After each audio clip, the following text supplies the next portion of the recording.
Bienvenue Stop Invest, la chaîne des tops d'investissement. Ici, on parle essentiellement d'entreprises de qualité. Avons-nous une opportunité d'investissement sur 3M? C'est la question à laquelle on va essayer de répondre en se basant sur le rapport financier de l'année fiscale 2024. Ceci représente uniquement mon point de vue et non un conseil d'investissement. Comme d'habitude, je me réserve le droit de me tromper. 3M, un ancien client, un ancien bon client. Il me semble que la dernière fois qu'on a fait une note d'analyse sur 3M, nous avions un prix aux alentours de 100 $. C'était déjà intéressant. D'accord? Donc, je vous laisse aller voir ça. Bon, la vidéo est quelque part par là. Hein, donc, vous allez voir ça sur les différentes... enfin, quand vous irez sur la chaîne, je pense que c'est celle-ci. Elle est là. Ouais, c'est ça, c'est celle-ci. Elle date à peu près d'il y a 1 an par là. En tout cas, on va revenir dessus parce qu'il y a quelques secondes de cette vidéo aussi qui sont, enfin, selon moi, assez intéressantes. Ça résume bien la réalité actuelle. Bref, on y va. 3M a clôturé l'année 2024 sur une note positive avec des résultats financiers impressionnants au 4e trimestre. L'entreprise a surpassé les attentes avec un bénéfice par action de 1,68 $, tandis que le bénéfice par action ajusté pour l'ensemble de l'année a atteint 7,30 $, marquant une progression de 21% par rapport à l'année précédente. Et je rappelle une chose, 3M, si vous regardez présentement, vous allez vous rendre compte que les résultats de l'année précédente, à l'intérieur, vous aviez encore la compagnie Solventum. Donc, faites attention. OK? Donc, le spin-off tantôt, et on verra que si on prend la valeur, la capitalisation boursière de 3M, quand on faisait la dernière note d'analyse dessus, plus la valeur de Solventum en date la capitalisation boursière de Solventum en date d'aujourd'hui, on a quand même un plus 46%. On va quand même aller voir ça. Donc, le flux de trésorerie disponible, s'élève à peu près à 1,3 milliard pour le trimestre, soutenu par un taux de conversion de trésorerie remarquable de 145%. Ça, c'est bien, c'est remarquable, mais parfois, posez-vous des questions techniquement. Ça veut dire ici qu'on a eu des bénéfices nets, des free cash flow plus élevés que les bénéfices nets. La question qu'il faut se poser, c'est pourquoi? Généralement, ici, vous allez voir qu'on a eu un effet BFR. Donc, un point particulièrement encourageant est la croissance organique positive observée dans tous les groupes d'activité, ou bien tous les segments d'activité. Enfin, on va parler de groupes d'activité, d'accord? Une première en 9 trimestres. De plus, 12 des 16 divisions, donc groupe d'activité, secteur d'activité ici, donc 12 des 16 divisions ont enregistré une croissance, témoignant une reprise opérationnelle et d'une exécution améliorée. Parce que dites-vous qu'après le spin-off, on a eu tendance ici, on a eu recours ici à un programme d'ajustement des coûts, etc. C'est bien, on peut couper les coûts, mais pas jusqu'à un... Enfin, techniquement, c'est bien des économies en termes de coûts ici, mais dites-vous que ce n'est pas la meilleure manière ici d'augmenter les marges. D'accord? À long terme, très souvent, l'innovation est toujours à privilégier. Donc, l'innovation a également joué un rôle, en parlant d'innovation cruciale en 2024 avec un lancement de 169 nouveaux produits, soit une augmentation de 32% par rapport à l'année précédente. C'est un effet, c'est beaucoup 169, mais ça ne veut pas forcément dire ici qu'on a eu plus de profits à cause de l'innovation, comme on le verra tantôt tout à l'heure. Cette focalisation sur l'innovation renforce la position concurrentielle de 3M et lui permet de s'adapter à l'évolution de la demande du marché. Sur le plan opérationnel, 3M a réalisé des progrès notables avec une amélioration des délais de livraison et une réduction des jours d'inventaire. C'est grâce à ça qu'on a justement des free cash flow positifs. Enfin, plus élevés que les bénéfices nets. Donc, ces efforts devraient contribuer à un flux de trésorerie plus important et à une rationalisation des opérations globales. Pour l'année 2025, 3M prévoit une croissance organique des ventes de 2 à 3% et une augmentation du bénéfice par action ajusté de 4 à 8%.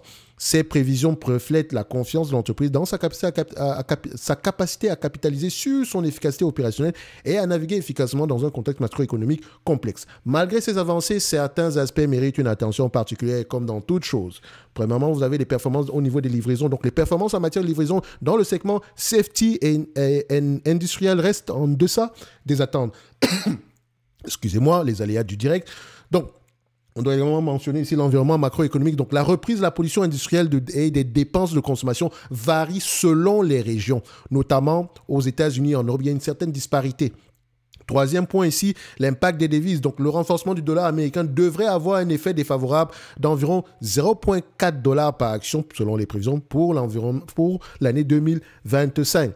Donc, Bien que les initiatives, en quatrième point ici, bien que les initiatives de restructuration commencent à porter leurs fruits, les coûts associés aux mesures précédentes restent une préoccupation. Parce que quand on restructure, quand on a un programme d'ajustement des coûts ici, il y a des dépenses. D'accord? Il faut faire attention. Il faut également parler des nouveaux produits. Donc, les lancements de nouveaux produits, bien qu'en augmentation, pourraient nécessiter du temps, pourrait nécessiter du temps ou bien plus de temps. Enfin, vous comprenez ce que je veux dire, d'accord? On pourrait avoir, c'est bien d'avoir énormément de volume en termes d'innovation produit ici, mais ces produits-là, en termes de génération de revenus, il n'y a aucune, c'est pas assez significatif pour le moment. Donc, pour contribuer aux revenus, les différents nouveaux lancements ici pourraient avoir besoin de plus de temps. OK? Donc, troisième a démontré une solide performance financière, une croissance généralisée et des progrès en matière d'efficacité opérationnelle en 2024. La gestion efficace des facteurs mentionnés ci-dessus, combinée à la mise à profit de l'innovation et des améliorations opérationnelles, sera cruciale pour maintenir cette dynamique positive en 2025. Et donc, si on revient, enfin, vous vous souvenez du narratif sur troisième, les procès, machin, truc, il faut fuir. Oui, ce sont des nuages gris à l'horizon. Rien ne vous empêchait ici d'attendre la résolution de ces différents procès-là, surtout que ça vous donnait plus de visibilité derrière. Maintenant que tout ça, enfin, la majeure partie de ces éléments sont presque derrière nous, on peut voir ici que par rapport à la dernière vidéo, bien sûr, la dernière note, les différentes personnes, enfin, les différents actionnaires ici de troisième s'en sortent pas mal sur un an. Comme je l'ai dit ici, la dernière vidéo qu'on a effectuée sur l'entreprise, on avait une capitalisation boursière aux alentours de 60 milliards. D'accord? Avant le spin-off. C'est la raison pour laquelle vous voyez 9,13 $ ici par action en 2023, alors qu'aujourd'hui, vous voyez à peu près en 2023 7,73 $. OK? La différence se trouve à peu près au fait que le spin-off de Solventum n'avait pas encore, les bénéfices n'avaient pas encore été ajustés du spin-off parce qu'il était encore en cours. OK? Donc, si on ferme ça, on remarque ici maintenant que après le spin-off, d'accord, on met ça ici, bon, on ne me donne pas cette information, je vais juste la capitalisation boursière. Bref, après le spin-off, nous avons ici à peu près, disons, 13 milliards. D'accord, je l'ajuste. 13 milliards plus ce qu'on a aujourd'hui sur troisième, ça donne combien? 13 milliards plus 77 milliards. J'arrondis, bien sûr.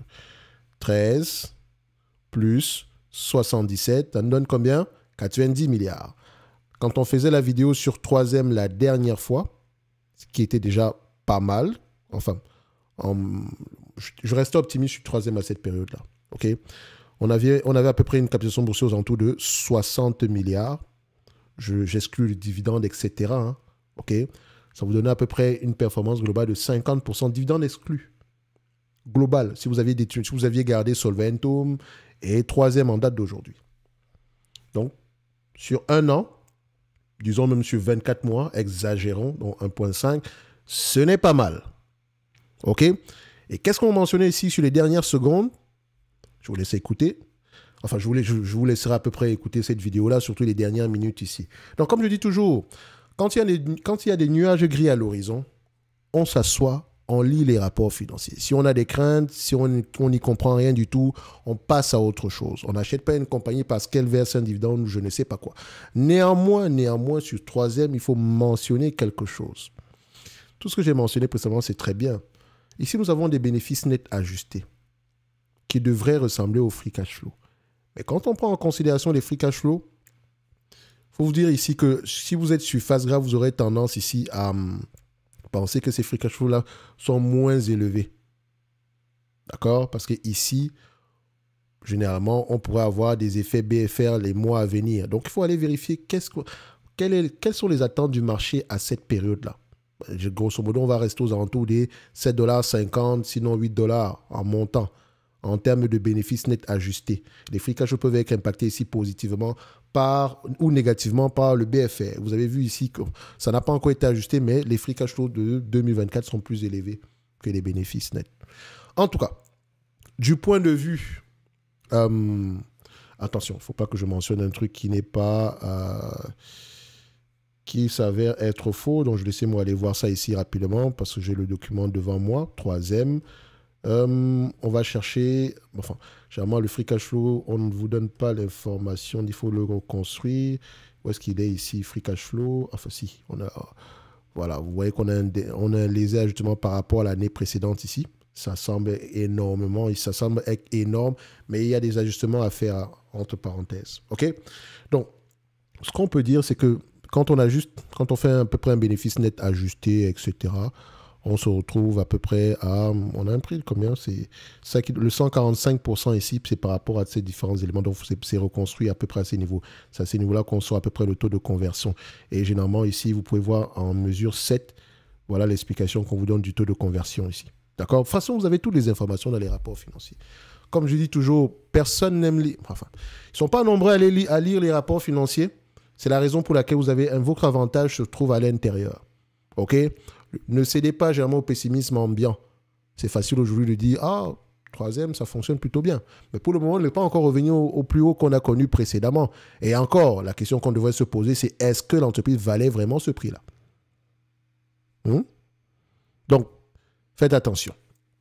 Donc, du point de vue évaluation, on va faire simple. C'est un business qui avait tendance à se négocier entre 20 et 15 fois les bénéfices. Je vais rester prudent. En prenant en considération les estimations de 2027, ça semble être un business également prévisible. On reste à 15 fois les bénéfices, ça sera 142 $. Oui, il faut enlever la dette nette. OK. La dette nette en date d'aujourd'hui est de combien? 142. Moins combien? 142, moins 20, ça fait à peu près 120 $. Ce qui n'est pas très éloigné de la valeur que vous avez dit, mais ça, c'est 141. C'est la même chose. C'est pas si loin, c'est pas si gros que ça. D'accord? On a à peu près plus ou moins une différence ici de 15%.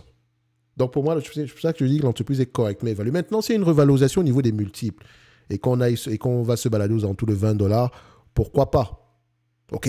Donc si vous détenez du troisième au prix actuel, vous n'avez pas forcément fait une mauvaise affaire.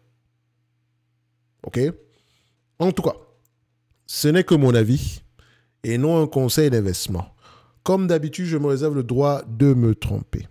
OK? Ce que je mettrai ici, parce que je pense que le troisième peut revenir à une vingtaine de fois les bénéfices. C'est un business qui est mature, certes. Donc, c'est pour ça que j'hésite beaucoup entre 20 et 15 fois les bénéfices. Donc, on va se limiter là. Je vais mettre 15 fois. On ne va pas prendre en considération tout ça. 142 $ l'action. Est-ce que c'est une entreprise qui mérite d'avoir une place dans notre watchlist? Oui, bien sûr, tout dépend du prix. Quand elle était à 100 $, c'était très intéressant. Au prix actuel, bon, si c'est pas celle qu'on va regarder en priorité. Mais s'il n'y a que ça s'il n'y a que cette opportunité-là disponible sur le marché, pourquoi pas? Et sur le marché, il y a toujours des opportunités.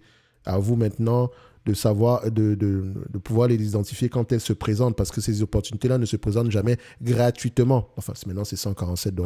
C'est pas plus éloigné que ça. Donc, je vais mettre 142 $ en target price. 142, c'est bien ça. On la met dans la watchlist. Donc, c'est Industrial Conglomerate. Donc, on vient là. Dans la watchlist, c'est uniquement pour les abonnés Top Premium. Je vous laisse avec le lien en description de la vidéo, comme je l'ai mentionné tantôt, jusqu'au 20 du mois de janvier. Parce qu'après ça, je vais enlever le Top Premium ainsi que tout ce qui est posé dessus. On aura uniquement la newsletter sur les mois à venir. Parce que je pense que si on doit proposer enfin, bref, ce n'est pas le but de la vidéo. Donc, je vais à peu près ajuster ça dans la newsletter ici. Comme ça vous permettra de voir ceux qui ont accès, quelles sont les entreprises qui peuvent être intéressantes en date d'aujourd'hui. Collapse All, on va à Industrial. Et donc, la watchlist en question, ce n'est pas pour acheter sans lire les rapports financiers. Si c'est votre but, ne la prenez jamais en fait. OK? Si votre but est d'acheter sans faire du travail derrière, ce n'est pas pour vous. Peut-être aucun service ici ne sera adéquat pour vous. On veut des gens qui travaillent, on veut des passionnés, on veut des gens qui sont capables également de faire leurs propres recherches, quitte à faire des erreurs ici parce que c'est une communauté, donc la communauté est là pour travailler, la communauté est là pour travailler à long terme, à une vision à long terme, et donc ne vous privez pas de poser des questions. Je parle à ceux qui sont déjà à l'intérieur. Donc, posez des questions. Il y aura certainement quelqu'un qui a eu tendance à regarder ce type d'entreprise-là et vous verrez vous-même qu'il y a assez de bienveillance. En tout cas, un like, un abonnement, un commentaire. Est-ce que ça vaut la peine de le répéter pour chaque vidéo? Donc, vous voyez encore une fois que la lecture libère. Le point positif que j'avais sur la dernière fois sur troisième reste à peu près le même en date d'aujourd'hui. Bravo à ceux qui ont... Dites-moi en commentaire ceux qui ont eu tendance à garder leurs actions de troisième durant toute la période difficile. Je ne dis pas que la période difficile est terminée, mais laissez-moi savoir en commentaire. Qu'est-ce qui vous a aidé à tenir? D'accord? Est-ce que vous connaissiez la compagnie avant de l'acheter ou bien vous avez appris à la connaître parce que vous étiez en train de perdre de l'argent? Grosse question. C'est une question qu'on peut poser d'ailleurs sur toutes les vidéos à venir, enfin sur toutes les entreprises qu'on va avoir tendance à analyser, surtout quand c'était difficile. Parce que c'est quand c'est difficile vraiment qu'on se rend compte à quel point on est prêt comme investisseur à long terme. Parce que le long terme, c'est une succession d'événements à court terme. Les gens pensent généralement, comme le marché fait 23% en moyenne, sur 2 ans, ça va faire 23% sur les 10 prochaines années. Je vous laisse découvrir ce que les 10 années suivantes vous réservent. Et je souhaite de tout cœur que ça aille vraiment dans votre sens. Mais s'il vous plaît, réveillez-vous. Un minimum allez-y, regardez dans l'histoire, d'accord, en arrière. À chaque fois, qu'est-ce qui s'est passé? Et protégez et essayez de vous préparer en termes d'éventualité, parce que ça pourrait survenir. Je n'en sais strictement rien du tout. C'est l'une des raisons pour laquelle je fais du stock picking. Je préfère prendre mes actions individuellement ici, tout simplement parce que j'ai un sentiment de contrôle. Et comme je l'ai dit tantôt, mon objectif n'est pas de battre le marché. Si ça arrive, tant mieux. Mais mon objectif est de réaliser au moins 15% en moyenne sur 5 ans. Une période de détention de 5 ans. Dans les 3 premières années, je peux ne rien faire du tout. Et 2 ans me suffisent ici pour récupérer à peu près 15% en moyenne. Donc, c'est ça, investir à long terme. Ça ne veut pas dire ici que chaque année, c'est 15%, 15%. Grosso modo, globalement, le portfolio, c'est ça. Il est structuré de telle sorte que je puisse atteindre cet objectif-là. Certaines années, on dépasse ces objectifs. Certaines années, c'est moins élevé que ça. Mais en moyenne, on est clairement au-dessus du 15%. Donc, je souhaite la même chose pour vous. C'est pour ça qu'il faut définir vos objectifs avant de commencer à faire du stock picking. Ceux qui font du stock picking pour battre le marché alors qu'ils sont des particuliers, je pense que votre objectif c'est un objectif qui est noble, mais je ne pense pas que ce soit le bon. Parce que cet objectif doit correspondre à vos... cet objectif-là doit correspondre ici à la somme que vous aimeriez avoir en période ici de rente. Parce qu'à un moment donné, quand vous allez atteindre la retraite, vous n'allez pas investir comme... Quand vous serez à 60, 65 ans, vous n'allez pas investir comme quelqu'un qui a 30 ans ou 20 ans. OK? Donc, tout doit être planifié dès aujourd'hui. Bref, peut-être que je parle encore dans le vide. Bye.